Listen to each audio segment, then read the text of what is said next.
Turn on. West Tigers fans, it's been a big week for the West Tigers, but there is a game incoming this Easter. We'll preview that game. We'll talk about the win against the Newcastle Knights as well. And also that we'll probably discuss a certain half at the club as well for the 17th time this year. Join us for another episode of the West Tigers Life podcast.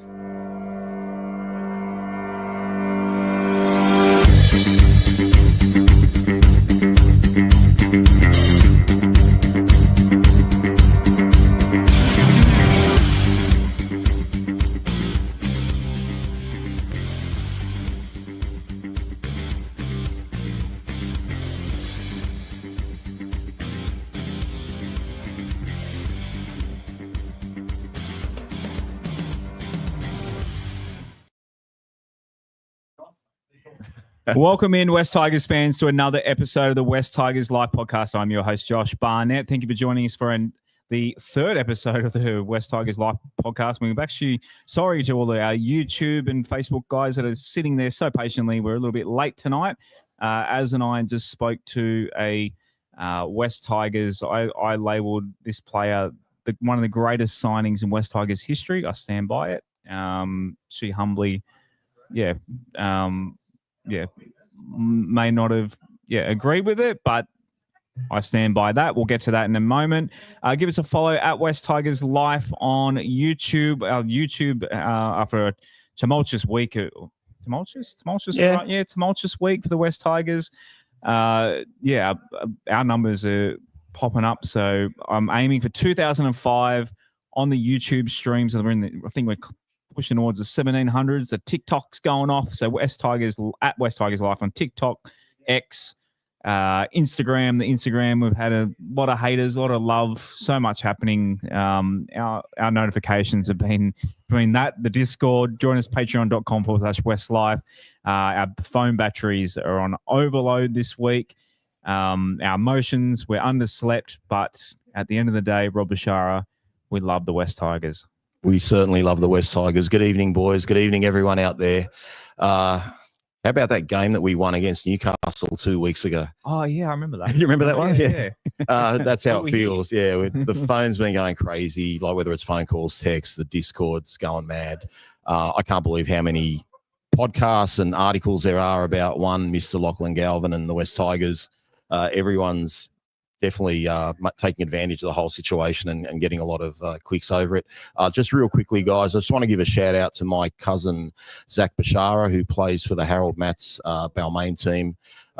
Thinking of you, mate. I know you got a big day tomorrow. I will give your magnificent dad a call tomorrow at 5 o'clock to check on you. Be strong, mate. You'll be fine. Yeah, love out. To you ahead of tomorrow. Mr. Thompson, how good... So we just spoke to the great Kezi Apps, which I think, I stand by it, one of the greatest signings in West Tigers history, and also John Strange. So obviously the coach of the New South Wales women's team as we approach women's origin. Firstly, how are you feeling as a West Tigers fan? And then secondly, how good was that chat with Kezi and John? Yeah, g'day Josh, g'day Rob, g'day everyone watching and listening. First of all, I'm feeling a little bit drained as well as a Tigers fan. It's been a pretty long week. Well, it feels like it's been a little bit longer than a week, but in reality, it's only been 3 days since our last game. But yeah, it's just one of those situations where it's just we're back in the news again. Interesting that a lot of people are siding with us this time as opposed to the usual fanfare of as in the West Tigers, not us personally. The club, the club in general. But it's been a bit of a chaotic week. I tuned into that episode with you guys, Adele and Tripper on Monday. Was a very good listen. And ready to go myself tonight. I've come off the bench and stepping up to the plate and ready to roll. And just on that chat before, that was great. Loved having Kezi, John, both of them. Really good insight, really good chat, and just great to meet them. Yep, and that chat with Kezi, our Patreon members, patreon.com/WestLife. I'll upload that there tonight, and then I'll send it out to the interwebs later in the week as its own episode. So that's 1, 2. Yeah, we were live on live stream watching the Knights game on Sunday. Sunday night, we obviously had Adele. I do know, the sound was lacking sound in the pub. I think the sound on the stream is okay, though. We had our Avengers show. We've got tonight. We've got Kez. We'll be at the Tigers game on Monday, filming after the game. Come out. I'll try and find a spot. We haven't done a game reaction at Combank home game yet, so that'll be interesting. Yeah, that might be a little bit more challenging. I mean, you and I are sitting together, so we can find our way together. But where's lots of people. Not sure especially with Parramatta fans. Parramatta fans. Mr. Bashara is probably going to skip it at this stage, but I haven't really decided yet. But we'll see how we go. As in, not turn up. As in, not. I don't have a ticket for the game, but I have options. But wouldn't mind spending the day with the family and watch a game with the boys. Well, speaking of having options, let's start with Lachlan Galvin. I mean, there's a news story popping up every 15 minutes today between all the media outlets. Rob, we've had a little 48 hours, a lot of social media things have popped up. How are you feeling about the situation now? Yeah, it's been a roller coaster. Monday, I think I was okay. Yesterday, it really hit home a little bit more, being Tuesday. Today was a mixed bag. First and foremost, I just want to say, everything we discussed tonight, I don't think anyone should be getting personal with anyone, whether we agree with the decision or not. My issue isn't with Lachlan Galvin leaving the club, and I don't condone any of the abuse he's copying online. I accept some of the actions. I'm not happy with the statement, to be brutally honest, but I accept all that. But there's no need to get personal with Lachlan or his dad, James. I enjoyed reading Latu Fainu's article this afternoon. It actually brought a tear to my eye. That was kind of refreshing to hear someone who's really fully invested in the club. But I really want to break down some of the comments, some of the articles, some of the stuff that's been put out there, Josh. It's not believable. Like, I don't want to accuse anyone of lying, but in particular, Lockie's statement, I expect James to back his son up. There's nothing wrong with that. Of course, you're going to back your son to do well wherever he goes. So I've got no issue there. But some of the stuff Lockie said, if that was checked by his management, there's either two things you can say about it. One, it's really naive because there's holes in it everywhere. Or two, it's a deliberate ploy to get out of the West Tigers ASAP, even though technically they haven't done anything wrong. But, I don't know what sound clips you got, Josh, but we definitely got to talk about the meetings with Shane Richardson from his management, this article, whatever sound bites you've got from whatever shows you've clipped. So I don't want to double up too much. I might just leave it at that, maybe give Aaron his say, and then I'll bounce off you. Yeah, how are you feeling about the whole situation? Yeah, so seeing the news on Monday, obviously really disappointed that it came to that. Obviously, the club put forward a pretty decent offer to him, and it coming out a little bit later on that Isaac and Lachlan weren't interested in getting or even receiving an offer from the club made it feel like, well, he was gone before anything had even, probably even before this year had even started. Really disappointed in the way it's all been handled, I think, on all fronts by Lachlan, Isaac, and other people who've been involved in some way, shape, or form, like Gus Gould, and how that's kind of all gone about. And it's honestly just been a really disappointing week. It to me, especially at first, took a lot of the gloss off what, in my opinion, was a really gritty, really hard-fought win the day before. We were all back on a high, back inside the top 8 for now, and just for things to happen at the time they did, it just felt a little bit disheartening, I think is probably the right word for it. Yep. Okay, I've got some clips from NRL 360 who talked about the issue last night. Was it last night? 360? Last night, yep. That I've clipped. Firstly, here's them talking about the statement. Let's have a look at it. Bear with me. This goes for a while. It was quite a lengthy statement from him and his father as well. I totally understand my decision will frustrate many West Tigers fans, but please know that it wasn't an easy call to make. It's a decision that has that I have discussed at length with my parents, closest friends and family. The biggest reason why I made this call now is so that the West Tigers have enough time to plan their roster without me in the future. That's the absolute truth of it. Any suggestion that I already have a deal done at another club for 2027 is simply not true. And then he goes on to say, I just feel that as I move into an important period of my development as a half, that I continue to build my game at a different club. Again, I know this might be hard for some people to understand, but I make this decision in the best interests of my career. Benji has made a call today to leave me out of the NRL squad, and of course, I'd love to be out there with the boys, but that's his decision as the head coach, which I have to accept. Benji said I was playing in New South Wales Cup this weekend. I said that whatever you think is best for the team, I'm okay with.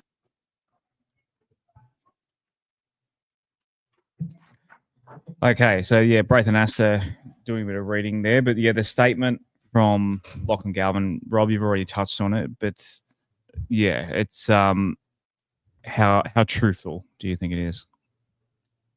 It's not totally truthful, and I can safely say a couple of things are straight out lies. I'll go to a paragraph or two, and then I'll give you my logic behind it. If anyone disagrees, they're welcome to put their comments on the feed. The biggest reason I made the call now is so that the West Tigers have enough time to plan their roster without me in the future. That's the absolute truth of it. No, it's not. The truth of it is Isaac Moses' management team didn't want us to make an offer at all. They would have kept us waiting all year. The reason that the West Tigers have time now to act and sort out their salary cap is because we've got a smart operator in Shane Richardson that doesn't take bullshit. Okay, so for them to claim that it's from the goodness of their heart that they're giving us a lot of time and trying to look like the good guys is an absolute lie. It's just a straight out lie. So I'm not going to pick on someone a third of my age. He's a good young kid. I've only met him once. He was nice enough to take a photo with me. I've had multiple conversations with his dad, James, lovely man. Okay, but, you have to call out his management here. Now, I've seen defences of Isaac Moses today on all these shows and what have you. My opinion doesn't matter on Isaac Moses. Okay, just go by his reputation. He is one of the largest. He's probably the largest player manager in the game. He's also a man that's had his accreditation taken off him twice. Okay, I know a few people that have been on the wrong end of his involvements, and I don't think he operates in a fair way. Just because you get the best deals for your player, that's not the be-all and end-all of being a player manager. I hope if this thing drags out and it gets even uglier, I hope. I thought that was Isaac Moses' management team coming in here. I really hope that all the parents and kids out there that are looking at player managers stay away from this guy because he has too much power in the game. On a side note, I think the NRL are doing nothing about this, especially given you've got to negotiate 18 months out. So I call out that as the biggest reason for, helping the Tigers, let them sort out their roster. That's a load of crap. Now I'll go further if I can just find it. Do you want to chime in with anything, guys, while I have a look at it? You're on fire. I'm not going to step on your toes. Okay, all right. What else have we got here? Okay, no, the part about being extremely grateful to the West Tigers, well, you're obviously not grateful, but again, it's your right to move on anywhere. I just feel that as I move into an important period of my development as a half, that I continue to build my game at a different club. It is hard to understand that statement. It's if they go further and say that he wants to play elsewhere at another club. If they say they don't know where they're going, and I think they have a reasonable idea of the clubs that are interested, and I'm pretty sure they know exactly where he's going. Yes, they're truthful in the sense they haven't signed an agreement. There's no contract, but I'm sure it's been discussed. If they're saying they haven't got the right club, then you've doubled down on the comments and you're basically saying that 16 other coaches in the competition are better than Benji Marshall. And for everything that everyone is saying about this whole situation, I don't want to repeat everything all these other people. I'd like to think we've got a different point of view and a right point of view. The most cardinal sin in this whole situation is the biggest shot taken at our king. You've taken the most massive shot at Benji Marshall. It's disgraceful. If a player manager lets a 19-year-old actually come out and say that, that's the last thing you should have said. As other commentators have said, they should have looked at the contract, said, look, no thanks or whatever, we're not interested, whatever the case may be. For Isaac Moses to walk in with 7 points, more demands, they've already agitated to get out of our club twice. Okay, maybe 3 or 4 times. Apparently Richo shut him off after. Apparently Lee came out and said he tried it with him and Pascoe as well. It's pre-Richo that he tried to get it. But that's Moses. Moses makes enemies with everyone. I mean, look, he's talking to Gould now. He never used to speak to Gould before. He got in big. Look, James Hooper does a really good, like a few sentences about his involvement, Isaac Moses' involvement with Nick Politis, and the whole story behind Joseph Soali'i with all the clauses in the South Sydney contract before he took him to East, and how Politis helped him, and then now they don't talk anymore. I mean, maybe they are going to talk again if it means getting Lachie Galvin to their club. I just think he's just hung Lachlan Galvin out to dry. Now, in terms of what our club did, Josh, I think 90% of it is really good. I definitely don't condone what Taruva did. Like, he got the clause out, but he got him out in the wrong way. Yeah. You know, that wasn't the right way to get the clause out. Definitely love what Jerome Luai did. You know, that was about team harmony and being united. But again, the bit about having to address the players, I want to touch on this. And I don't know if you got anything clipped or not, Josh, and it's easy to say in hindsight, but if Benji asked Lachie to address the players, what I think should have happened, and again, this is probably the first time this has happened in Benji's coaching career, so he doesn't have any experience to go on with this. Benji should have spoken to the whole player group without Lachie Galvin there and said, whatever you think of him, I'm going to call him in a few minutes. He wants to speak to you blokes. Hear him out. Just hear him out, whether you agree with him or not. Hear him out. I guess Benji, do you think Benji obviously didn't anticipate what? No, he didn't, but he should know how they feel, because to come out, like, I love the players are backing Benji. They're like, basically, if you've offended Benji, you've offended us. I get that. And then further about that development, when you develop as a player, it's not just from the coach and the coaching staff. You develop from being around an Appy Coruscant who's won 3 premierships, being around a Jerome Luai who's won 4 premierships. There's lots of ways you can develop your game. As a really good friend said to me today, do you think Cooper Cronk would have been the player he was if he didn't have Cameron Smith there and Billy Slater and Greg Inglis? Like, you develop around each other and from your experience. And to say that, Benji sort of takes more of Luai's side, and I'm not saying Lachie said this, but that's the perception that's coming from his camp. That's false. I mean, you look at some of the games we've won, Lockie's touched the ball more than Jerome Luai. Yeah. So how can you say that? That's a weird statement. Look, definitely the attack's clunky, and I'll tell you what, with the attack being so clunky, I actually don't think we lose much with Lachie this week because it is clunky. Like, Adam comes in, he doesn't have to do much more than we're going to miss Lockie's running game. Like, the way 360 were talking about him tonight, I actually got quite sad watching the highlights, because you just see how hard Lachie is to bring down. He's a wonderful player. He's a wonderful player. But I like I said, I respect the right for him to do what he wants, but his management have handled it well, and I'm not forgiving Lachie and his dad, but I'm just going to give him the benefit of the doubt that they've been misguided for the last 6 months, because I was of their belief that Benji isn't the right guy 6 months ago. I really did. We came last. We got 60 put on us at Campbelltown in our last game. I had massive reservations about Benji, but anyone who's seen the results on the field and how tight the boys are and winning 3 out of 6 games, which doesn't sound like much, but we probably could have won 5 games. How you can't think this team isn't going places? And look at his options. If he's going to Parramatta, what's he got there? Mitch Moses and a team that's being disassembled, because most of their players were left last year. And if it's Canterbury, like, where does he fit there? And honestly, I think Benji's given him a free rein. We see Lachie kicking on the first tackle or passing when he feels like it on 0 tackle. I think Lockie's really had a good go with Benji. But again, that's not up to me or you to decide. If he's had enough, he's had enough. But, you know, again, I always bring up Rocky Balboa in these things, Josh. But You remember when Rocky Balboa was in that movie with Tommy Gunn? And it was like, hey, I thought you loved me and I love you. We're going to be together forever. Like, that's how it kind of felt today with all this stuff going on. Like, you know, Benji loves him. Like, the first thing Benji said after he was dropped is, I feel sorry for Lachie. He goes, I feel sorry for Lachie. Like, he didn't want to have to do it. But, like, the players are hurt. We're building something here. And you've just said, F you. Yeah. That's what you've done. And again, I keep saying it. It's his right to do that. but don't think people aren't going to be upset. And then you come out in a press release and you say even more. How's Benji meant to pick him ever? How's he meant to pick him in a team? Well, apparently he was going to. But how? Like how? I'm Benji. You're Lockie. Yeah. And I'm looking at you trying to give you instructions. In the back of my mind, I'm thinking, you think I'm an idiot. Yeah. You think I'm not good enough for you. Come on, it has to be. It's untenable, it's mate. A plan.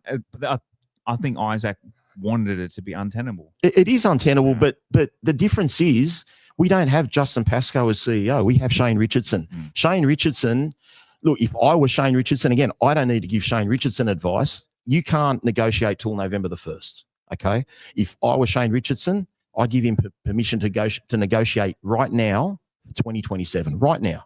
But when he comes to a deal with that team for 2027, then you approach that team and you say, do you want him next year? Do you want him now?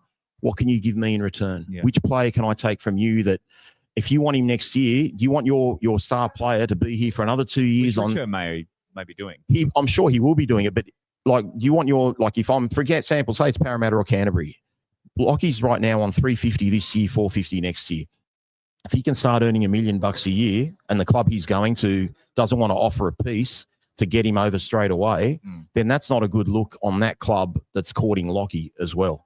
So I trust Richo, man. He's going to do the right thing by us. I don't want Lockie playing cup for 18 months. I'd like him to sort out where he's going and for us to get something in return and not get walked over. It's not good for Lockie. It's not good for us. It's not good for his player welfare. And Moses is going to play the player welfare card. They've already got the RLPA and, Benny Elias was talking about it tonight. Obviously, he's going to back his cousin, but like that was, I'll take that up with Benny personally. That was awful. I think our clubs handled it well, but that throwing Lockie to the wolves, that's a bit, I think Benji should have read the room a little bit and said, you know what, boys are going to be, they might push back here. I think maybe if Benji had said because look, in a perfect world, I'd love this to sort itself out. And even if the guys don't get on, we've all worked with people we don't get on with and we just get on with our jobs and we do it. So I'd love, look, we're a better chance of making the finals with Lockie than without, but we can still make the finals. Okay. But again, if you're going to war with someone, you want to have that guy's back. And I think a lot of the boys feel that they don't, their backs aren't had at the moment. All right, let's play another clip from 360 talking about Benji. Major news outlets at the moment are reporting the same angle of the story, that Benji Marshall is the problem. Benji Marshall is not the coach. So unfair. It is so unfair because it's not just a stain on Benji. It's a stain on the Tigers. It's a stain on the club that has brought this fella through. When Parramatta didn't see a future in Lachlan Galvin, the West Tigers did. And they've spent years getting him to this stage. They gave him an opportunity to come and play first grade last year. He really has stood up. He's an obvious talent, but it's not fair. And in years to come, he'll regret what he's done. Tell me this. How does a 19-year-old kid who has just come into first grade and has only had the one coach in Benji Marshall and has given him this opportunity, who does he compare Benji Marshall to? Who has he played underneath and has coached him to tell him that he's not developing or there's a better coach out there? I'm pretty sure I've seen him do an interview. He goes, Benji jumps in the drills and he kills it. Like he's better than... Yeah, so pretty passionate words from, Braithen Astor, who's normally, not such a fan of the West Tigers, but he's gone in full into bat for Benji Marshall there, as Rob touched on as well.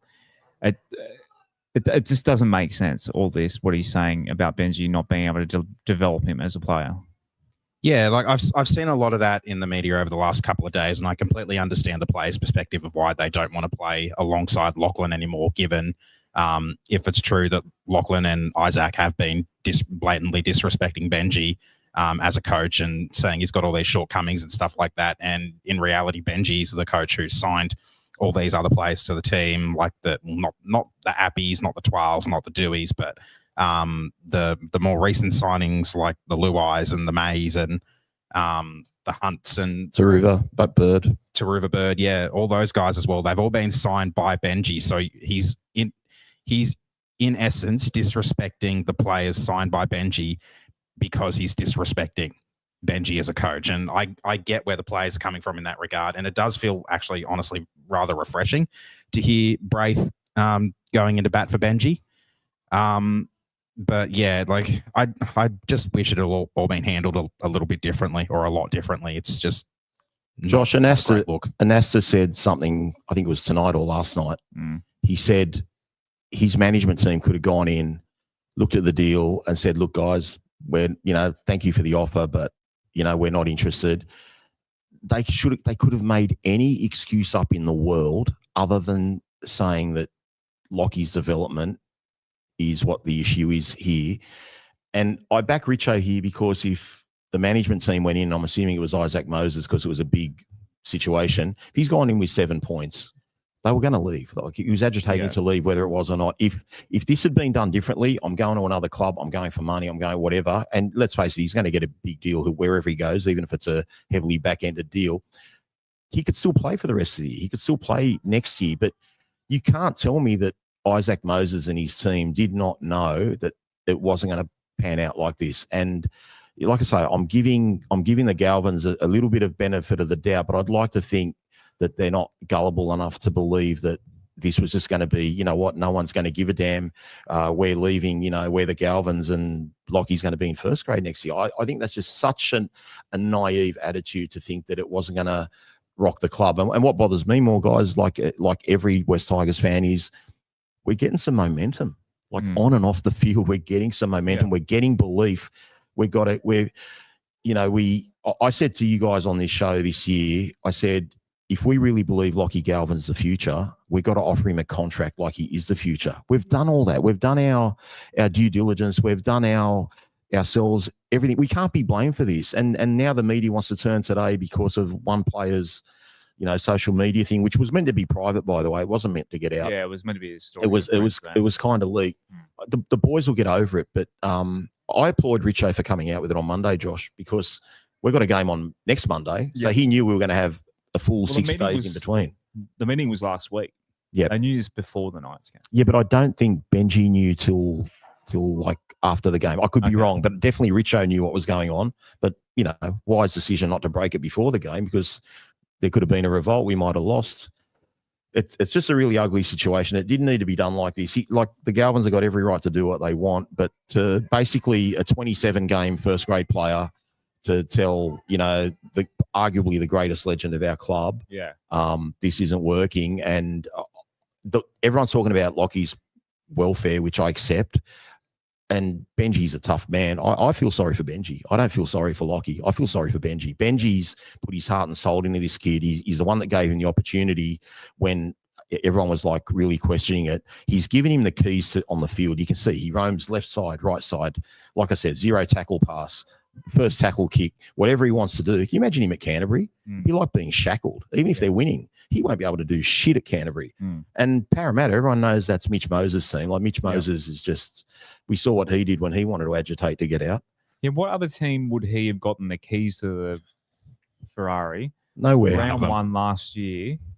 And all this pressure that Benji was basically put in a corner to pick him round one last year as an 18-year-old fresh out of school to play in the half. Footy-wise, Josh, Manly would have been perfect, but it's too far away from home from him. Footy-wise, imagine having Turbo, Kohler and Gary, Saab and Hopewadi on that. He's just a flashback line. What do drop Brooks? No, well, DCE's leaving at the end of the year. Oh, you're saying? I'm saying like he could have got. I mean, I know playing outside Brooks is a bit of a death sentence, but you don't. I mean, Lockie'd be the main man there. It'd be Lockie's show. But anyway, Manly have ruled him out, so he's not going to Manly. It's everyone's saying he's gone to Parramatta, but the way Gould is talking, and I don't know. I don't know what's going to happen, mate, but I still think he's going to Canterbury. Everyone's telling me he's going to Parramatta. We'll just see how. I reckon Gould has a contract in his drawer signed by himself, just ready to give to Lachlan as soon as he's able to. I'm told he said, wait till November 1st. I'm going to give you a very heavily back-ended deal, which I think is very inappropriate. Maybe he's getting around the rules to do with contracting and the salary cap that way, but I still think that's incredibly inappropriate if he's having those conversations with Lachlan's manager. It's illegal. Yeah, Andrew Webster said, who walks away from a $6 million deal?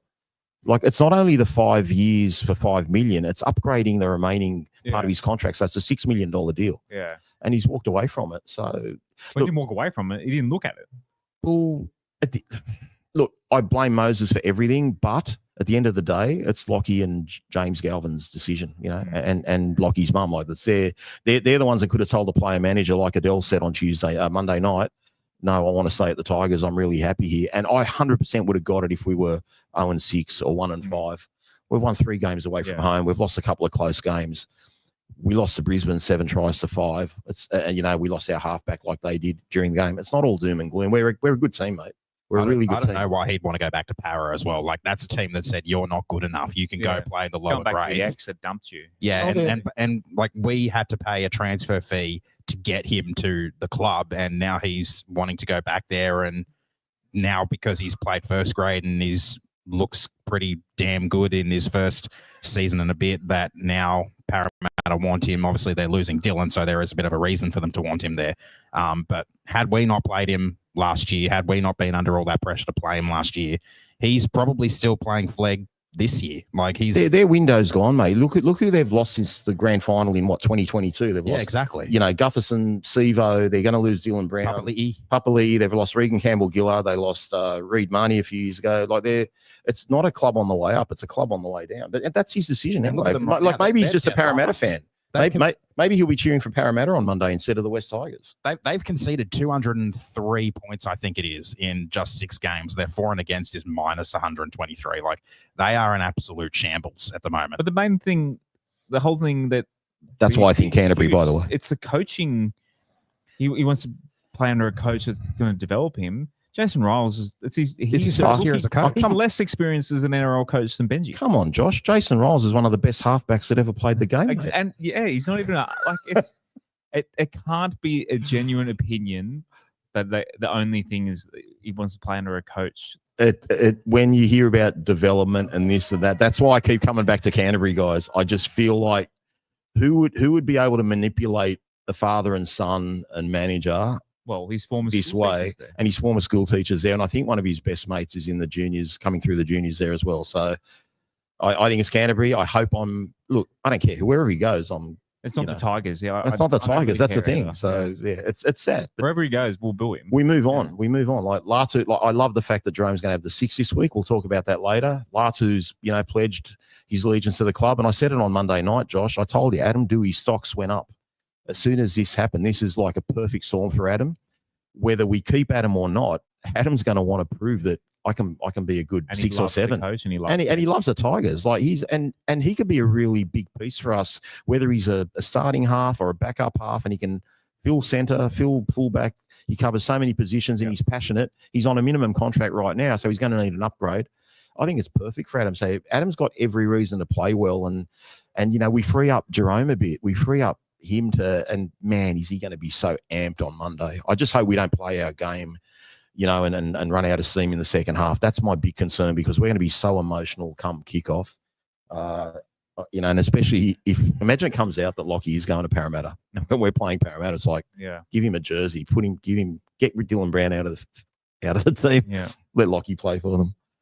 All right. Just another thing I wanted to say real quick about the complaints from Isaac regarding Benji as a coach, and how Benji's apparently completely started to ignore Lockie in favour of Luai, who's the 4-time premiership winner, who you've signed on a $1.2 million over 5 years to lead your team forward now. And just I feel like that's completely and utterly false, because we saw in that Thrive or Survive doco in the first episode, Benji pulled Lockie aside, had a real heart-to-heart chat with him about leadership and how he needs to be more vocal and open on the field, and how if he does that, his hooker and all the other teammates will be more likely to follow what he wants them to do. And all of these saying Lockie's being pushed to the side because of Luai's arrival, it's false.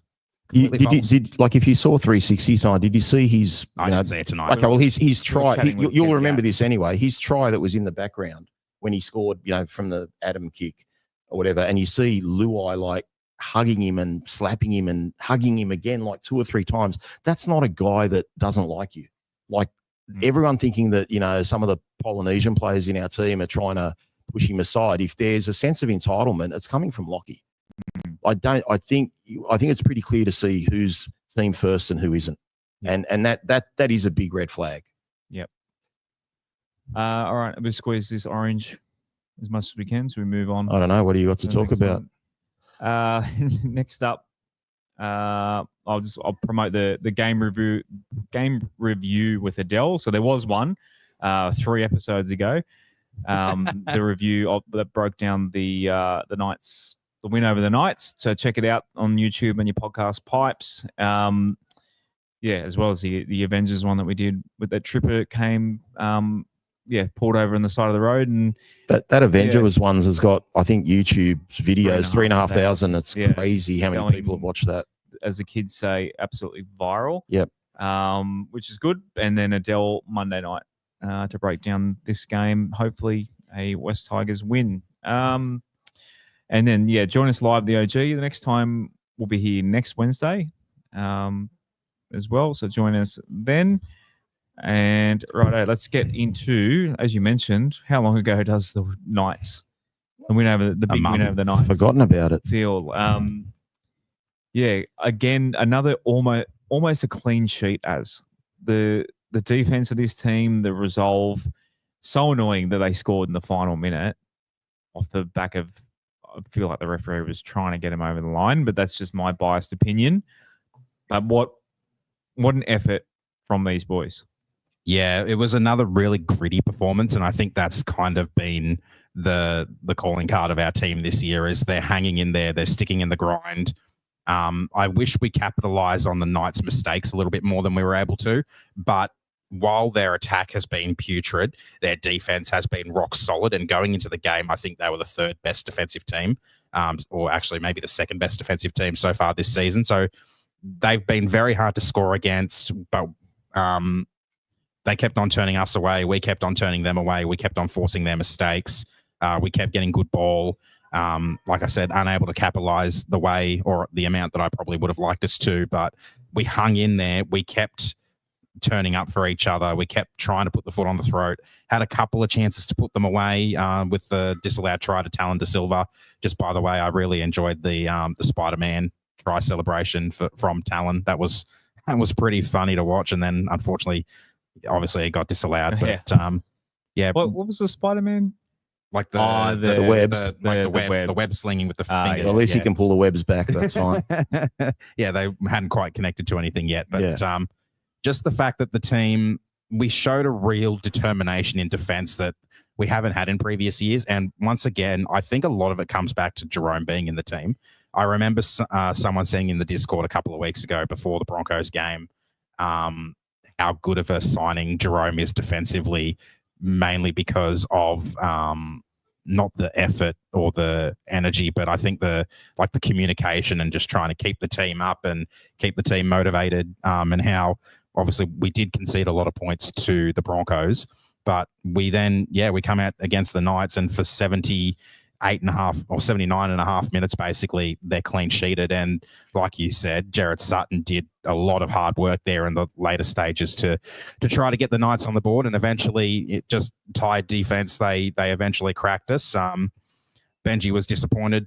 I wasn't as disappointed, just because I kind of saw the reality of it and how those last few minutes they were determined to score, and we were obviously determined to keep them out. But overall, really great team performance. Love watching the team get around each other when they do something good. How good was Stayfarth standing over Kai Pearce-Paul, I think it was, when he forced that error late. And then Kai Pearce-Paul goes to, I forget who it was, but he goes and gets in a little bit of a tiff with a different player. But big hit from Samuela to dislodge the ball in that tackle. Samuela's just been a beast in some of these. It's been a tradition in the game, basically his shoulders ending the game.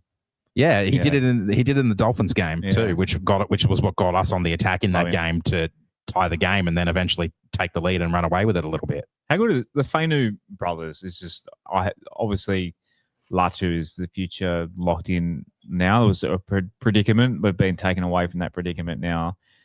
What a story, these three Fainus, if they can just become an absolute institution at this club and play Absolutely. their whole They've got a career golden opportunity together. to continue to play alongside each other. Hopefully win a comp altogether. Sione had a blinder of a game. 92 meters in 24 minutes. Yeah, he was absolutely sensational as well.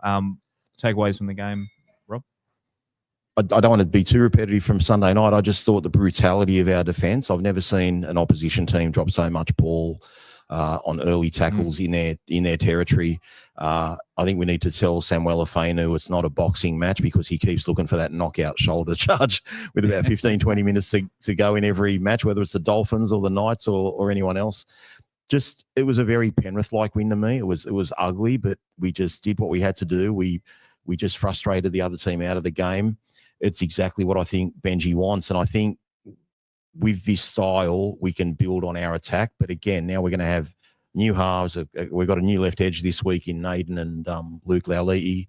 So that's a little bit of a work and a little bit of a concern. I'm not going to lie. Naden, in his trial, even though everyone's waxing lyrical about Naden, he came off early in the game and he'd already missed 3 tackles. Like if you multiply that over an 80-minute game, that'd be 12 missed tackles. So he needs to step up his defence a little bit because both our centres' defence has been really good. Just a really good game. It was a must-win game. It was a sellout crowd in Newcastle. The ref kind of helped us near the end. I think we won the penalty count in the end, but just a good win, guys. It was a game we had to win, and I thought even though it doesn't look good, Jerome Luai imposed his will on the game. Even though my good mate Adele said he was in our bottom 3 players of our 13, he wasn't happy with Lockie, he wasn't happy with Jerome, and he wasn't happy with Appy. I was very happy with him. All right. Got a couple of clips from Benji at the presser. That's good. I haven't heard this one. Another fairly short one, I think, wasn't it? I thought I did. No, here it is. Nice too. I thought our attack was average tonight, if I'm being honest. We had a lot of possession in their half inside their 20 that we probably should have capitalised on a bit more. In saying that, we're still building on who we are in attack, trying to find out what works for all of us. Obviously a new spine, played 3 games together as a spine. That's probably going to take a bit of time, but still, I thought we could have been better. Is it? I know you took Yeah, without getting carried away. Honestly, they were pretty under strength today too. They had a lot of players out. But you can. Yeah, Rob. So the press conference audio is a bit tough because it's playing left only. It's anyone's listening with headphones on or probably gone into one side. It's just kind of how the audio comes through for that one. But Benji basically saying the attack. He realizes the attack wasn't overly crash hot. That spine had only played a few games together and probably will go down and only ever playing a few games together because it will change again. But I mean, it's such a better thing to think that our attack is not looking where it needs to be and we still won 13 plus. Exactly. And I think with our new halves this week, I think you're going to find Dream Buller gets the ball a little bit more because I think Lockie does run a lot more first, but I just hope they can gel really quickly. Adam has had a game in the trial at the halves, but Lockie was with him there. I don't think Adam and Jerome have played in the halves together yet, so that'll be interesting to see how that works. But I think Jerome will be a lot more second receiver as opposed to being left half, right half. So I'm looking forward to it. I mean, it's a great opportunity. I think everyone needs to remember too is we've got so many good players now, but probably 3 years ago, Adam was our man. Like Adam was the alpha dog. He was the guy. If you wanted to score a try, you give him the ball and he'll run through someone and go under the post. Like he was that even in like he did it against Penrith at Combank Stadium when Penrith were winning competitions. So he's got a lot to prove. I'm happy for him, but I'm fired up for him. Like I said, I'm just a little bit worried about the left edge, and obviously not happy that Mitch Moses is back. I just want to remind our West Tigers players, I doubt any of them are watching, but if they are watching, Mitch Moses is Isaac Moses' first cousin. You know what to do. I'm sure they're well aware, and I'm sure they're not going to be overly kind to welcoming him to our jungle. Not only that, but I feel like they've brought him back a little early. He's I remember he was originally due to come back in round 7, which is this weekend. But then a couple of weeks ago, on the 2nd of April, I heard something in the news or in the media. NRL Physio, I think, might have said it as well, that his return looked like it was being pushed back to round 9 because they have the bye in round 8. So I feel like maybe they feel like their season's on life support and this is a must-win game for them to keep their season alive. And if they lose this, then they're probably pretty cooked. Yep. But in saying that, it is a bit of a risk, I think, bringing him back this week. So we're doing a preview and the review, but that's all right. Got a lot of belief in Stafford. Backwards and forwards too. Benji talking about I've Star. seen things from Stafford that a lot of centres can't do, both in attack and defence. And injury-free, Stafford is a different guy. You know, and we're really proud of what he's doing for us, and improving each week and getting more match fitness in. And yeah, the sky's the limit for him, honestly. He's just sort of scratching the surface. Yeah, Rob, when it comes to Stafford Toa, we always revert back to the win over the Cowboys, that game where he looked like an absolute superstar. We're starting to see Star consistently look like that player. He's getting there, 114 metres, 1 offload, 1 line break. You're a stats man tonight, these numbers off the top of your head. That's good when they're right. Oh, there. you've written them in front, right? Yeah. You're reading. But I dobbed myself in. But, yeah. I did know that anyway from Sunday night. He's amazing, and he's a different type of centre to when Adam is there because he can actually really penetrate the line. We're using him a lot. To think that we never went to that right-hand side in the first game, and now it seems to be our dominant side of attack. Adele suggests that it's because Jareem likes that side of the field as well. He likes that left-to-right pass, and he likes chiming in on that side. It's a work in progress, guys. It'll come. But, yeah, Stars, I don't think Star would have been in our, opening centre combination if everyone was fit. The way I saw it, I thought Adam was going to start and I thought Naden was going to start. So he's made the most of his chances and he's doing a good job. And he only missed 1 tackle too. So he's playing really well. He needs to back it up again this week. I think he'll be on Penasini. Just pull up this comment from Paul Coralson. He said, why would you tell your supporters to abuse Mitchell Moses? He's done nothing to you. Firstly, I never said to abuse him. Yeah, we're talking about our front rowers completely beating the shit out of him. Not at all. I just said I just want the players to tackle him legally and as hard as they can. That's all. Put him off his game. No, I didn't say anything personal. Yeah.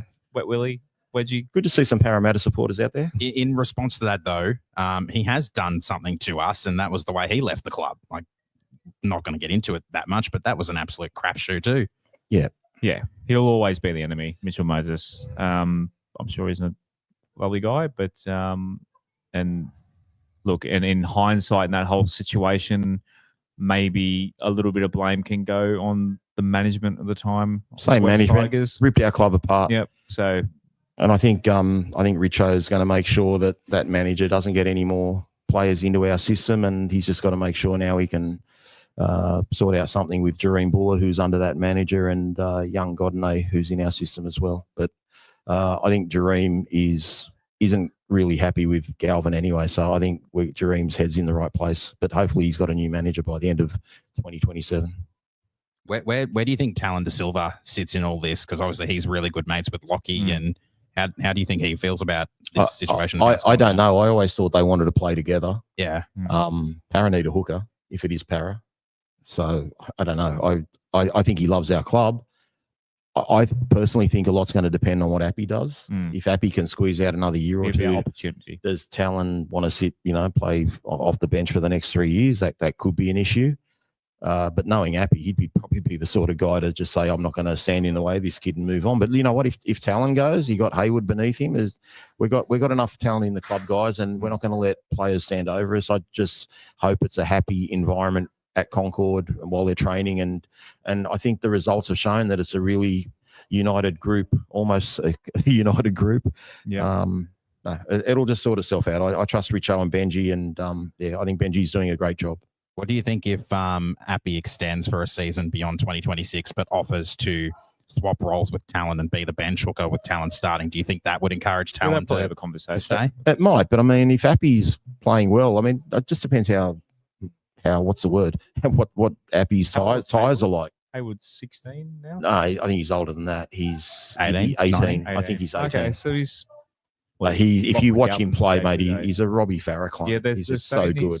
One of the greatest. Well, didn't Adele say the other night he's one of the most talented kids he's seen coming through. So. I think I told you when I went to watch a Harold Matts game at where was it, Leichhardt on a Saturday morning a couple of years ago, and I wrote 2 names out of that trial, and he was one of them, and he'd come off like late in the first half, but I just couldn't. I'm like, wow, this guy is so good. So we've got enough talent there, and we're not going to get have guns put to our head by players, and that's the right way for Richo to operate.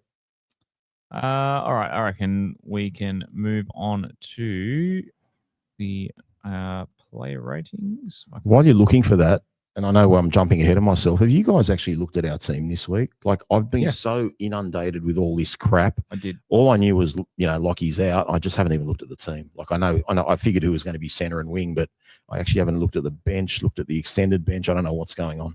Yeah, I look at the teams every week. Obviously, when the teams are announced on Tuesday, I look at 356. Hit refresh on the. Yeah, I try to have a look as early as I can to see the teams, and then obviously I look at all the other teams for all the other games when I'm doing my tips, just to see the ins and outs really. So I'm fairly up to date on all the teams each week. Player ratings time. Speaking of team lists, so here are the player ratings from you guys this week. Benji Marshall was given an 8.0, which is one of the highest marks he's been given. So you guys. So for those who don't know, after the game on our social outlets, Facebook and Twitter, I put out a link to a Google form, and you guys rate each player's performance out of 10, and this is the average score for each player. So Dream Buller 8.7. Our wingers Sunia Taruva got 8.6. Jarrell Skelton, unfortunately, who had to go off injured, 7.2. Adam Dwayhe, 7.3. Stafford Toa, 8.0. Lachlan Galvin. Now, this form, when I would say the majority of people who submitted in this form would have done these ratings Sunday night or Monday morning before this news, and they still only rated him 6.7. So I don't think there's saltiness thrown into his average may have tanked a little bit after, if there were any late ones that came maybe through. A few would have thrown a 0. I didn't look at the timings of them. They might have brought maybe a little bit of anger from the whole saga. Jerome only 7.4. Terrell May 9.2. That's insane. Fanua Pole 9.0. So both front rowers in the 9s. Apikora South 7.7. Samuela 8.2. Big Red 7.4. Alex 12 7.9. Talon 7.0 off the bench. Royce Hunt 7.4. Jack Bird, who obviously had to come in and kind of fill in a couple of different roles, 7.6. And Sione Fainu 8.0 off the bench. So any of those numbers for you guys kind of stand out there? I'm sure Connor's in the comments. Finally mentioned the player we the player we dropped got the lowest score, which matches what Adele said, which is it's probably fair. I would have given Lockie a 7, so 6.7 is not far off. They're pretty spot on to me. We'll do our 3-2-1s later, but I definitely agree with the 3 and the 2, and I probably could have given Buller a 1-2, 173 meters, no missed tackles. Yeah, he's just a freak. No, really good numbers for everyone, but that's what you'd expect from a winning team, Josh. Yep. Aaron? I don't want to spoil, give away too much, but one of the players in my 3-2-1 got one of the lower ratings, which I find very surprising because it was one of his better games for the season, and not just the season. Who's that? Say it, yeah. Dewey. Okay. So I've got Dewey in my points, but so I'm Maybe surprised to see. kicking. Yeah, that could be it. I don't take too much away for the goal kicking. Obviously, I agree with you. I don't think you can be He's got on a lot of haters, Adam Dwayhe. Too many. I don't understand why. I know you can't be on every week when it comes to goal kicking, and he had a brilliant start to the year. Hopefully he's able to find a way to get those kicks from his non-preferred side to not swing so far across the face of the goals anymore. But he was doing so well for the first 4 rounds, and just a couple of rough weeks now. But in saying that, I thought it was one of his better performances for the year. So I am a little surprised to see him that low. I think our bench overall probably could have gotten an extra point or 2 for the or like a half a point to a point, with the exception of Sione, who I think 8 is really good considering the minutes and the output. Yeah, overall, I think the rest of the ratings are really good. I love that our 2 front rowers are consistently scoring high. They are absolutely killing it. It's just a 1-2 punch. Absolutely killing it. One of the best tandems in the game. They're the main reasons I'm going into games so confident that we can win now, is those 2 guys just laying a platform. They've just been massive minutes for both of them too. I think I don't have it in front of me, but I think Pole is playing probably an average of 50 to 55 minutes most weeks, and he had 53 and Terrell May had 70. Yeah, Terrell is probably averaging around that 70 as well, because he had that 80 a couple of weeks ago. Correct. How did he play 70 minutes in the front row? It's just how did he play 80 against the Warriors a few weeks back? He's our most important player, boys. I'm going to keep telling you that. He's not our best player. He's our most important player. Just quietly as well, he's outright second in the Dally M's now after picking up more points on the weekend. He's 2 points behind the Rabbits fullback, whose name escapes me off the top of my head. The little fella, what's his name? For who? Oh, Jai Gray. Jai Gray, yeah, that's the one. So he's first on 20, and Terrell's 2 points behind him on 18. Righto, let's do the 3, 2, 1. So based on your vote, the top 3 were Terrell May, Fanua Bole, and Dream Buller. Who wants to go first? Okay, so yeah, I'll start with my one again. So yep, that was Adam. Like I said, one of his best games that he's played this year. I thought he was brilliant. Like, yeah, putting the goal kicking aside, one of his better games. Really looking forward to seeing what he's able to do in the 7 this week. I gave my 2 to the man, Terrell May. Again, super game, 70 minutes, not just 70 minutes, there's 70 quality minutes. Week in, week out, he's putting up massive numbers. He's basically carrying the team on his back. Our forwards and our halves are getting a lot to do off of his back. And I gave my 3 to Jareem Buller. I thought this was a really great game for Jareem. I love that he's coming into his own a little bit more. He's finding his confidence again that he had in his debut year.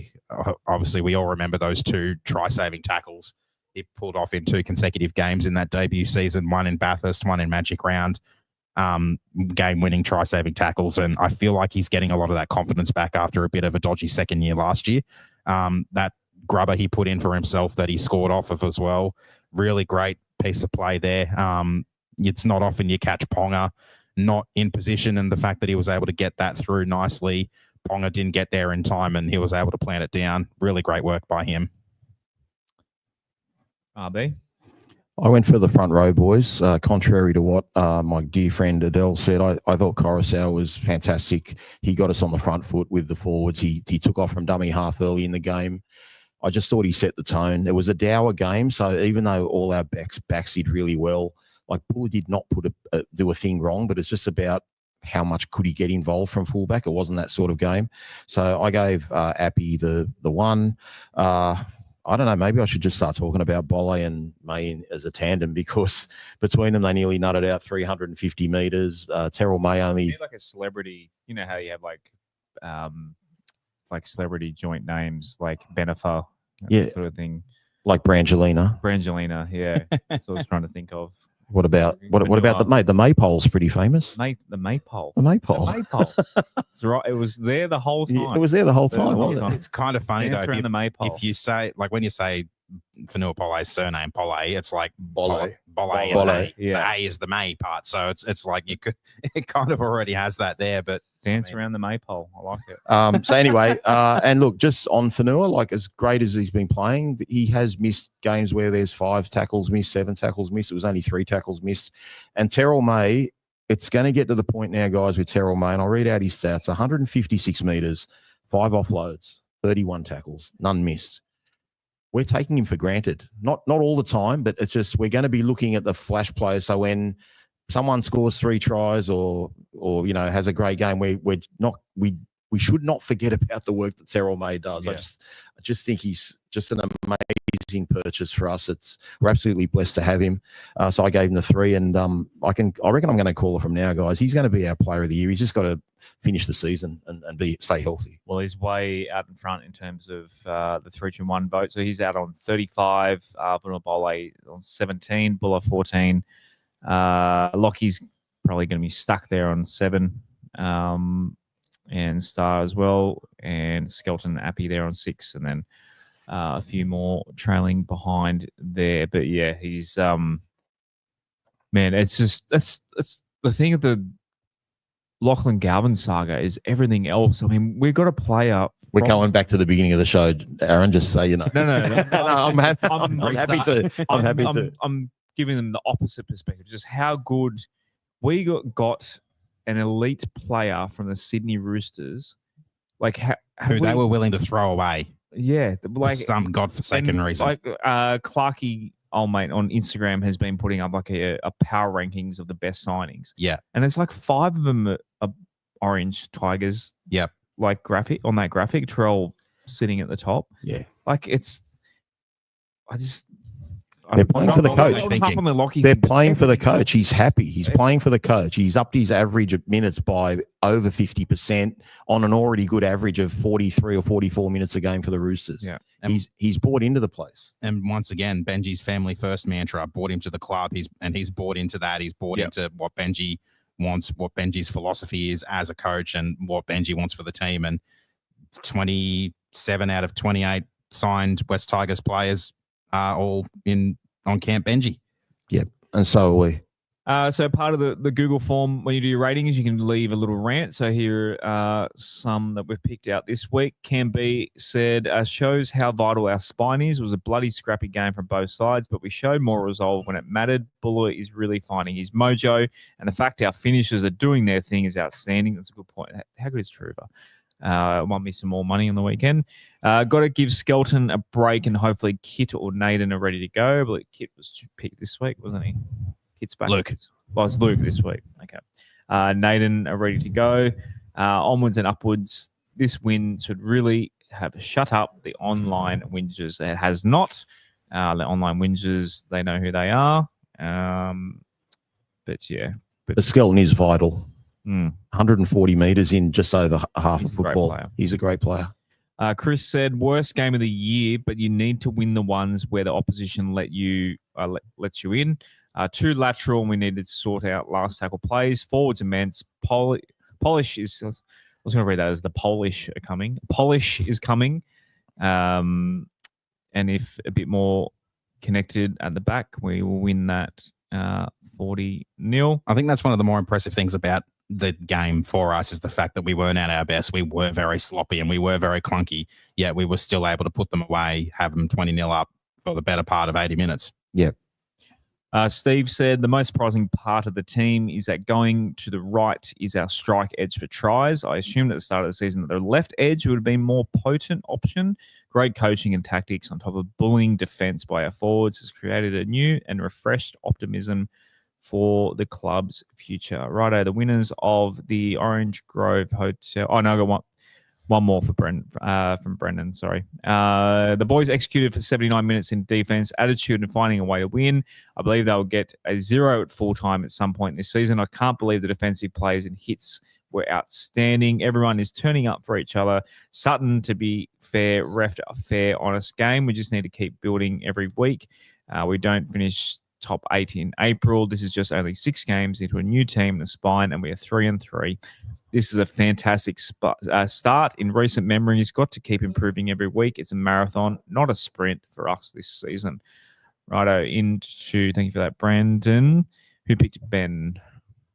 I've got to pull up. I think it's Aaron. That name doesn't ring a bell for me. Yep, that was me. Defense was great. Luai is an underrated addition. Oops, sorry. There, Ben. Sorry, Ben. Sorry, Ben. You're just trolling me again like that other way. You got to do the slide defense when Josh is putting these things up. Defense was great. Luai is an underrated addition for it. Attack was still too sideways and not enough engaging the line, but still scored 20 against a good defensive team. Terrell and Fanua are just absolute beasts. They are probably top 3 prop duo in the league.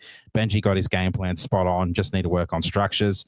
It's there for all to see. We're getting there. Shame someone doesn't agree with the direction under Benji. Up the Tigers. Good on you, Ben. So, yeah, Ben. You might have to read mine out, mate. Slide in the I can DMs. read it. Oh, you can read it, Darren. Yeah, perfect. Yeah, slide in the DMs, Ben. And also, our other winner was Andy Williams. You would have no idea? I didn't. No, you did ask me, and I wasn't sure of it. I'm sure. Is that why that's why Nelson's there? Yeah, okay. Yeah.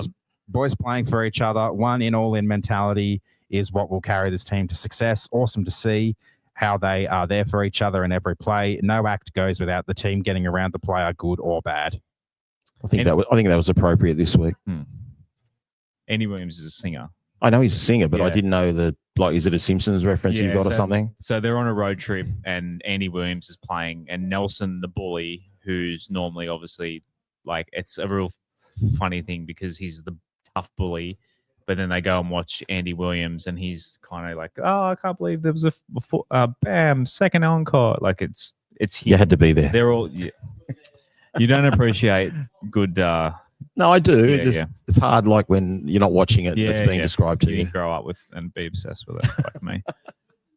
Shane covered in the YouTube comments there. It's not a Jaws reference. I think he misses the Jaws references. Jaws, yeah. I'll bring back some 1970s movie reference. 70s? 70s. Yeah, it was 70s, like 74 or 5. Yeah, 1974 or 75. It's one of Spielberg's. Could even be 73. Yeah. All right, I'm going to look that up now while you're talking. Yeah, I've watched it recently on Foxtel. Great movie. Righto, West Tigers are playing against the Parramatta Eels on Monday, Easter Monday, 4 o'clock. 75. I'll be there. 75. So it's 50 years old this year. Wow, crazy. Great movie. My gosh. Gonna need a bigger boat. Righto, how are we feeling heading into Tigers v Eels? I'll bring up the team list as well for you to read, but how are you feeling going into this one, Rob? I'm not going to lie, guys. I'm nervous. Changed my tip 4 times already, which is not good. But you gotta back the boys. Our defense is really good. I feel like this is going to be a dour game. Para struggled to score points against Canberra in the heat of the Northern Territory. Our attack's clunky, and we've had Lockie there every game. So with a new half in there and a new left edge, I think we'll be a little bit clunky as well. I think Para will be up for this with Moses being back. I feel like if we're going to win, it needs to be like an 18-12 sort of score line. But, that's about it, mate. I think I'd like to think it's going to be Tigers by 10. That's my new motto this year, Tigers by 10. So hopefully, Dylan Brown, Kingston Town, Krusty the Clown, the Eels are going down. Tigers by 10. But anyways, Andy's in the comments watching us live at the moment. But Andy, please. Good comment, Andy. Well done, mate. Yeah, for your second encore, slide into the DMs so I can give you a $20 OG voucher. Are you going to come up with a new poem every week for Tigers by 10? 100%. 100%. I was thinking you might have to take a leaf out of Gussie's book and 44-4 every week. That's a little bit unrealistic. Tigers by 10 is a bit more realistic. But yeah, give me a game and I'll start belting out some rhymes. Yeah, of course you can. Probably. Yeah, exact score. Or sometimes it's like 30 plus or something. If you're a lunatic that bets on what car's coming past next, what colour? Have we talked about Shane's? No, we haven't talked about. That's hilarious. So Shane's bet.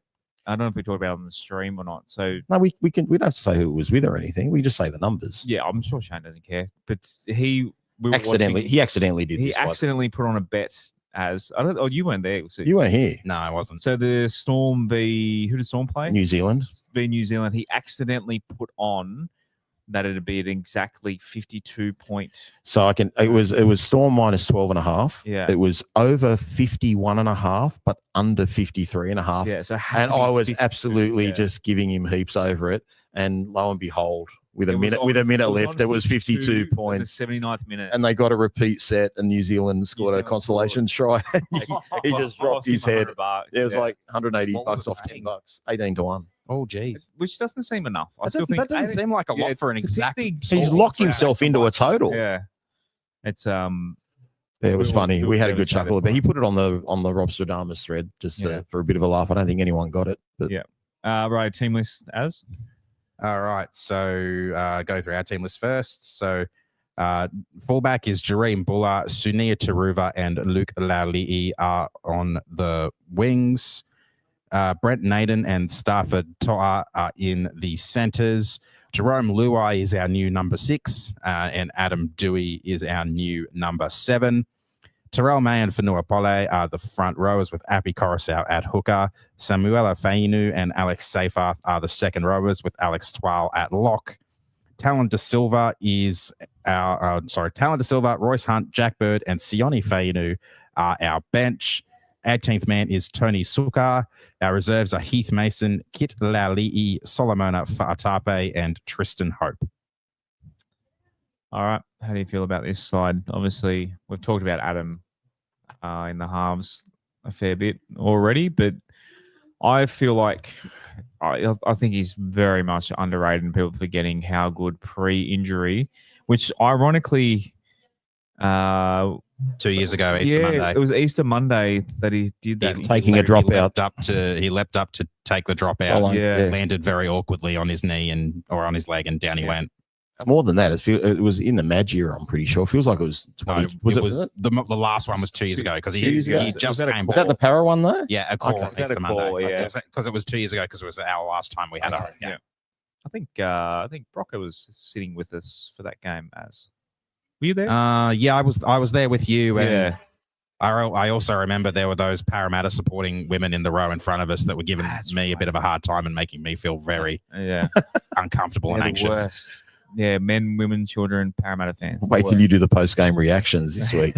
you think that's going to be that's going to be full on for you. Adam is. I think he's very much an underrated half. Everyone, like I said before, a lot of West Tigers fans are out on him. Last year was, I think, very much getting back into form after a long time out, getting into fitness, and I really think he can really do a good job in the halves. We were at the trial that season against the Raiders at Belmore. Was it against the Raiders? Yes. Yeah.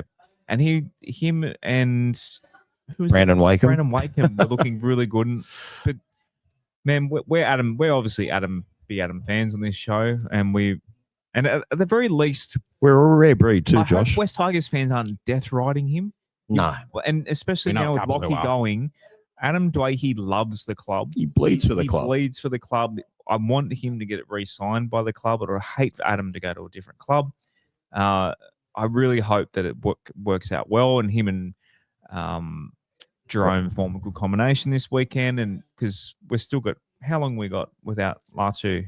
Still 4 weeks. 4 to 6 weeks is what I'm hearing. Yeah. Let's hope they come out, carve it up, and this for at least a few weeks is a gun combination. I think you'll find, unless we're actually putting on a play like a game too. Yeah, it is. Yeah. Unless we're putting on a block shape or like a specific attacking play, I think you're just going to find Jerome's going to play left half, Adam will play right half. I don't think it'll be too complicated, but when they're about to run something, I'm sure they'll both end up on the same side of the field. And I hope Adam can just straighten the attack up a little bit, because that's one thing that Latu does really well and none of our halves have been able to do. So hopefully Adam can do that and dig into the line a little bit and get us going a little bit straighter. Adam obviously being a lot more experienced than Lockie as well kind of helps me think that he's going to be a little bit better at organising and straightening the attack. And I think he came to us from the Rabbits.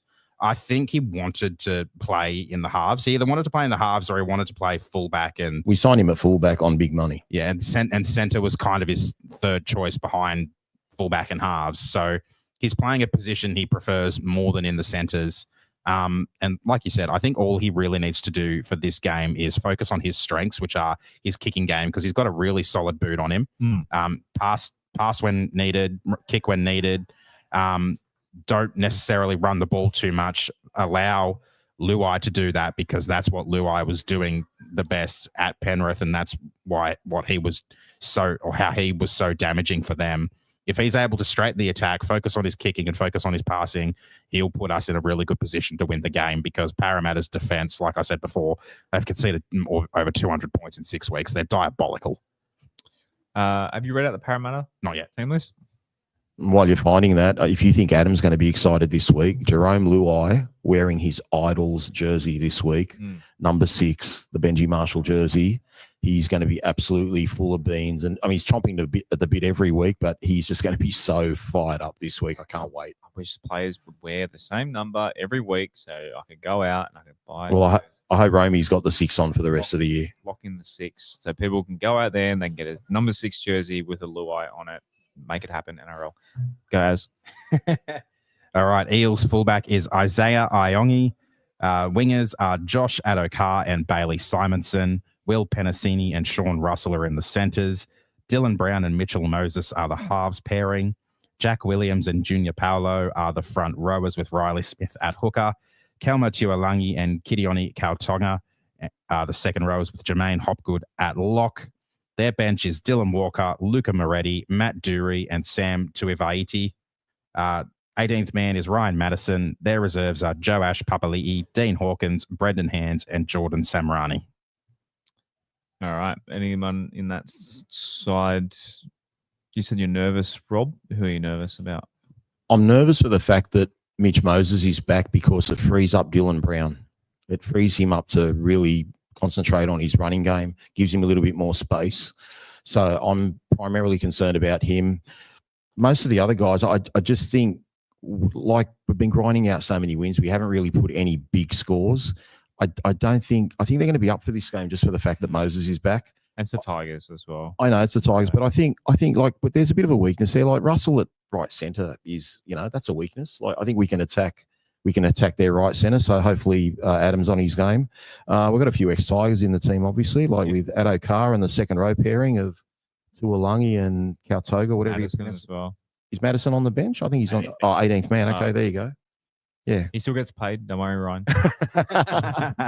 But look, I hope we start early. But again, I'm actually confident we're going to be leading at halftime. I just hope we don't run out of gas because this has been a really emotional week. It's taken a lot of energy, and they just need to be chilled for a few days. Hopefully they have a really nice Easter. They don't eat too many Easter eggs and come out and give it to the Eels. I think the game being on Monday kind of helps with the fact that this has been a really long week. There's a little bit more time for things to hopefully settle a little bit for the team to kind of really knuckle down and focus. They'll obviously have their captain's run on Sunday. Normally they'd be playing on a Sunday at the latest, so Sunday captain's run. And I think from that point, if they haven't before then, from that point they really will knuckle down and focus on the job at hand. And hopefully they won't get too caught up in the emotion of the week from that point onwards, because like they're professional players. They know they've got a job to do. They know not to get too carried away. And for all you guys going out there, Richo's promised on that 10-minute Raw podcast he did the other week that they're really going to make it our home ground. They're doing lots of extra things to make it feel good.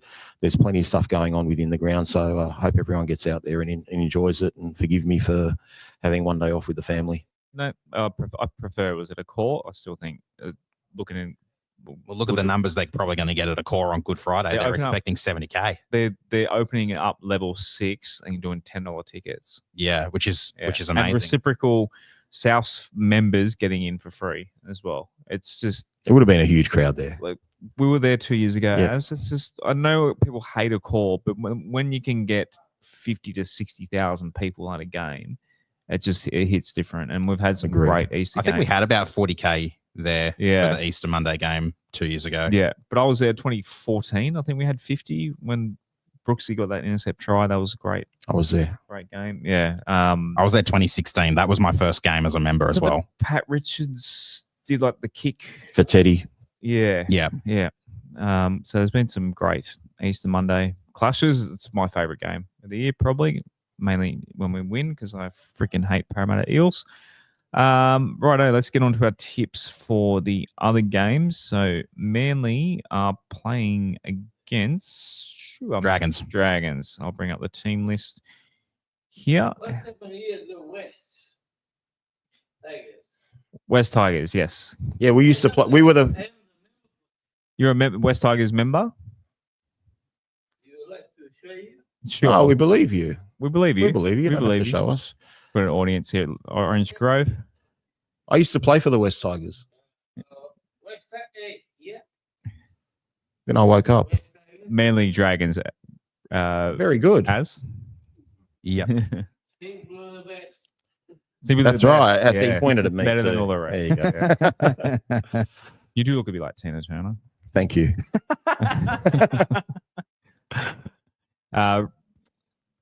Dragons Eagles what you get is what you see. Yeah, so what a banger. I'm going the Eagles for this one. I think they're a little bit more reliable, especially it being at Four Pines, home game for them. I think they're like I said, a little bit more reliable. I can trust them a little bit more than the Dragons. Christian Tuipulotu, even though he's a winger, is a massive out for them. And I think Manly as a whole look to be a bit more settled, and they've got a very potent attack. Manly. Yeah, Manly, because they're at home. That's my only reasoning there. The next game is the Doggies. Well, I was just mentioning before, Doggies Rabbitohs. Always a great game for Good Friday. We've all gone Dogs. I mean, it's hard to tip against the Dogs at home. Big occasion. They are coming off the bye. They are. They are. I was also having a look at their draw yesterday with Dad. They've got a really soft draw. They've got a really tough game up at Suncorp next Thursday night, which is going to be an absolute friggin' blockbuster. But after that, they don't play another big team for quite a while. I mean, they've got Magic. Titans, I think might be. I can pull that up. I'll be at the Easter show on Friday, so there'll be plenty of Bulldogs. Yeah, they're Titans. So they are the first game on Sunday against the Titans, and then after that, like it's fairly soft. They've got another game. Raiders at Raiders isn't soft. So the week after. I mean, so yeah, it's got to catch up eventually. They've basically got a 3-game away trip here. Obviously, Suncorp. That's tough. Suncorp and but they have had a soft Are they run. back-to-back Suncorps? Yeah. Their really tough game was Cronulla at Cronulla, and they beat them. That was their one tough game. But then you look at their draw after that, round 11, they've got the Roosters at home, the Dolphins at home, a bye, the Eels at home, the rematch against the Rabbits, which is basically at their home, and then another bye, and then the Panthers in Sydney away, the Broncos, a rematch against the Broncos in round 18. So, like, they're in Sydney basically from round 11 to round 17, and most of those teams aren't performing all that well, Rabbits aside. They've just got to stop Latrell. If they stop Latrell, they win easily. Dolphins v Storm. That's Suncorp on Friday night. Who did I go? I went Storm. We all went Storm. I was tempted to go the Finns in this one. I don't know. I should have gone Finns last week. I'm just going to go the Storm. Yeah, I'm going the Storm. You can't. It's hard to go against them. That'll be a tight game. Strength. It's they haven't. I think the Finns can take. They lost to St George away from home Melbourne, so they're not the greatest travelling team in the world. Warriors v Broncos. When is that one? Saturday at 5:30. So I guess that's 7:30 Kiwi time. I have gone. Who did I tip? All three of us went the Broncos. We all went Broncos. Yeah. I went Broncos, but the last time New Zealand got thrashed, which was in Vegas, they came out and beat Manly the following week. So just they're at home. bear that in mind. But tempted. But yeah, the Broncos aren't impressive. They're not. I know they beat us a couple of weeks ago, but they're a little bit shaky. I think they missed Jesse Arthurs, don't they, with the concussion? So who have they got? Mariner or someone on the wing? Do you remember who they brought in? Anyway, it doesn't matter. Teamless is there. Yeah. Okay. Yeah, but you can't see it. I can't see it. But anyway, I think I've got no confidence, but I'll tip the Broncos. Yeah, I've gone the Broncos as well. I think it's going to supposedly be a bit of a wet game down there. They're expecting something like 6 days straight of rain. The Warriors, it's like a cyclone or something. Before and after the game, it's like 6 days total, and they generally don't play particularly well in the wet. So I think it probably suits the Broncos a little bit better. How does Arthurs get named? He's actually named. He had his concussion downgraded from a Category 1 to a Category 2. Must have did his good to be a one-team town, isn't it? Just as well, a quick shout out to a friend of ours, a friend of the podcast, Sam from the Wobble and Jaw Sports channel. Yeah. He does some live streams of games, and I'm going to be joining him to call this one, and looking forward to that. So if anyone wants to come listen to Sam and myself call a game on Sam's channel, 5:30 on Saturday, it should be a good time. Wobble and Jaws. Wobble and Jaw Sports. Wobble and Jaws. Yeah. Can't wait to shut you down. That's good. Report you to the NRL copyright. Roosters Panthers at Allianz Stadium on Saturday evening. I've gone Roosters. Just I don't know. Panthers, they've lost their claws. It's claws up, claws down for them, claws up for us. I don't know. I think the Roosters can get them at home. You guys are going Panthers? You know when you bet on black and it lands on red? and then you bet on black again. You bet on black again. All the time. I feel like that with the Panthers now. I'm just going to keep tipping them till they win. I feel like they've got to break their duck. Yep. But the Always go she losses. Roosters played very well against Brisbane, so should be a tough game. But I'll go the Panthers. Yep. Yeah, I'm going the Panthers as well. Surely they've got to break their run of losses eventually. I think there's not necessarily panic stations from them just yet, but they'll be determined to right some wrongs of the early season. They can't stop having points scored against them, and trust them. I trust them to eventually find their form before they play us in round 14. So they've got some time to get there. The Titans are at home Sunday afternoon. This is before we're Monday, aren't we? Sunday 2 p.m. Titans Raiders. I've gone the Titans at home. I think the Raiders aren't as good as. Yeah, I think they're a bit. I think Josh is on his own there, isn't he? Yeah, he's on his own. Yeah, we've both. I think the Raiders are going pretty well, and because I'm 5 points ahead of you guys, I'm just throwing a few. How can you say that after Ethan Strange's dad was with you doing a podcast tonight? Oh, my fellow coach. I've got a little bit of a gripe here with you at the moment. So what you've done is you've gone into the chat between the three of us. You've taken both screenshots that Rob gave you. The first one where he tipped Parramatta and the second one where he tipped the Tigers and used them both. I'm not on 24 and I haven't tipped Parramatta. You will be on 24. I'm on 27. All right. If you guys knew how to use the Google, here you go. Rob, you can see I'm on 27. Not on you 24. Are too. Like, both of it says. So you tipped the same as Rob. I had Emmanuel F yelling at me in the comments saying WTF Eels. And no, I have not. I changed it. All right. Josh has just gone and done me really dirty here. Peek behind the curtain. The guys send me screenshots of their tips for me to put in. Rob sent them twice. And I've because he emotionally hedged first. I did emotionally hedge first, and Aaron slapped me around badly on. So how many Messenger. points are you on? 27. Okay, you're not even averaging 4.5 wins a week. I wouldn't be proud of that, and I'm lower than you. Behind him though, not 5 behind him. Yeah, but all our 3 scores are terrible. It's been a tough season of tipping, to be fair. Yeah, it has. Like what is first in our Discord comp? I don't know, but I've improved. That's how bad I'm going. 34. So Shane, who was our competition winner last year, is first on 34. So he's 5 ahead of you.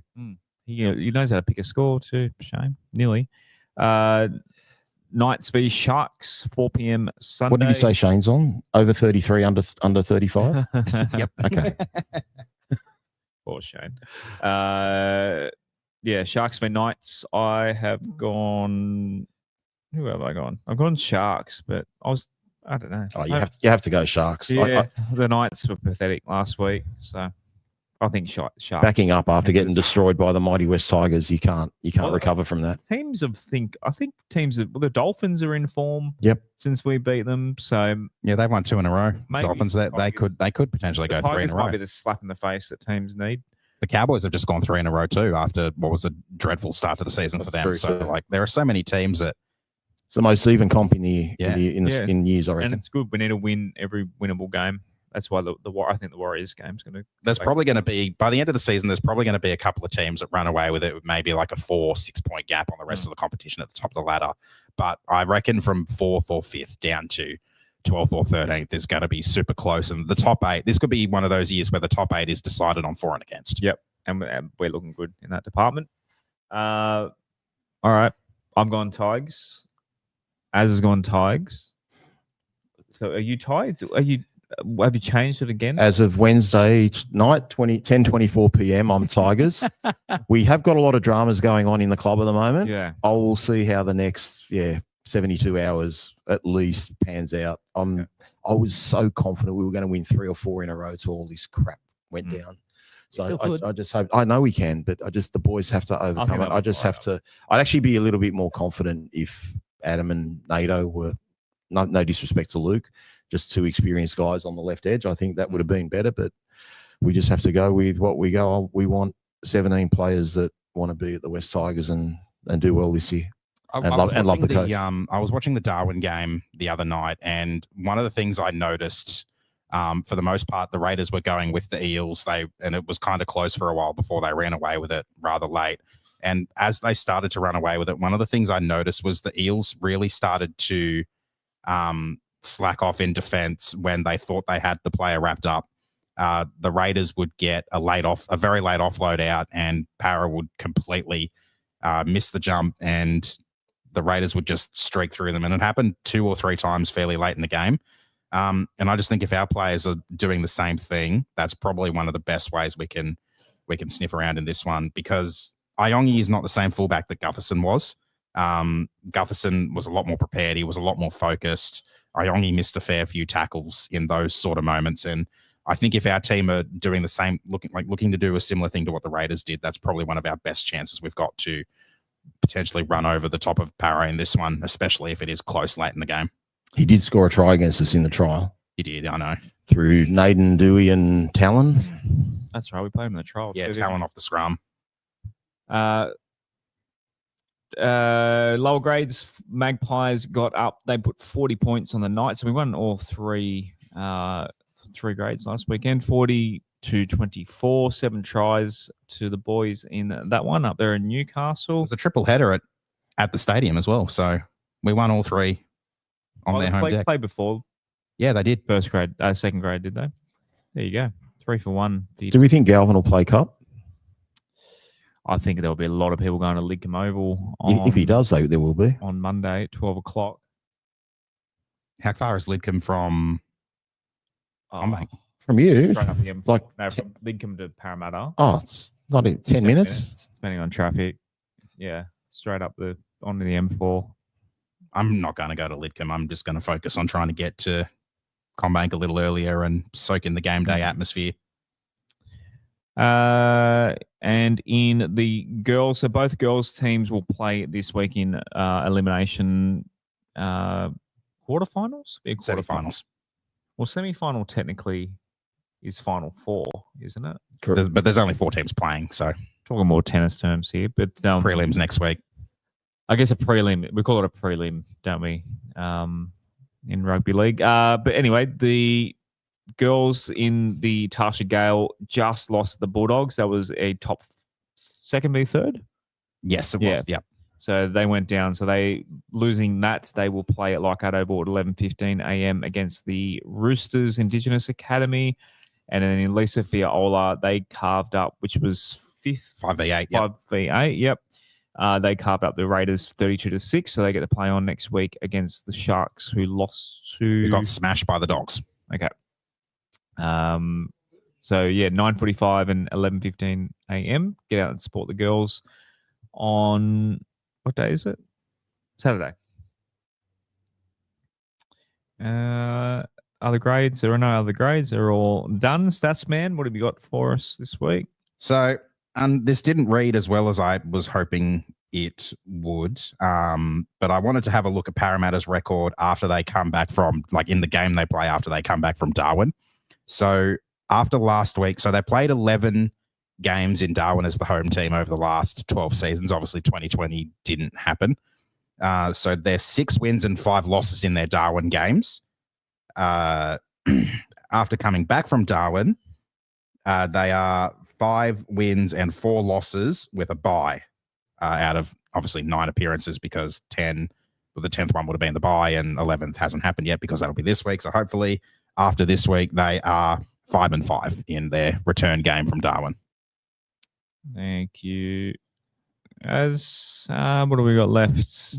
I think we're just about to the end of the rundown, and then we'll... Did you bring up the result of the Jersey Flag game? Did you have that on a slide there? No, I forgot. What did happen in the Jersey Flag? Did you see the footage of the Tavana try in the corner, the one-handed grab? No. I'll see if I can find it on the Twitter again, and I'll send it to you, because it's absolutely insane footage. He gets a kick. Can be a WT. I forget who it was. Yeah, I think that's who posted it.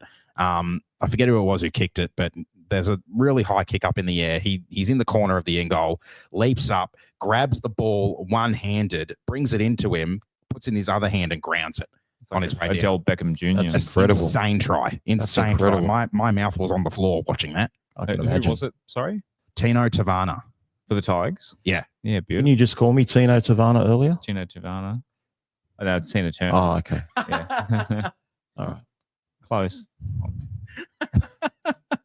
Righto, shouts to our Patreon members. We're going to record after this show a little extra Patreon.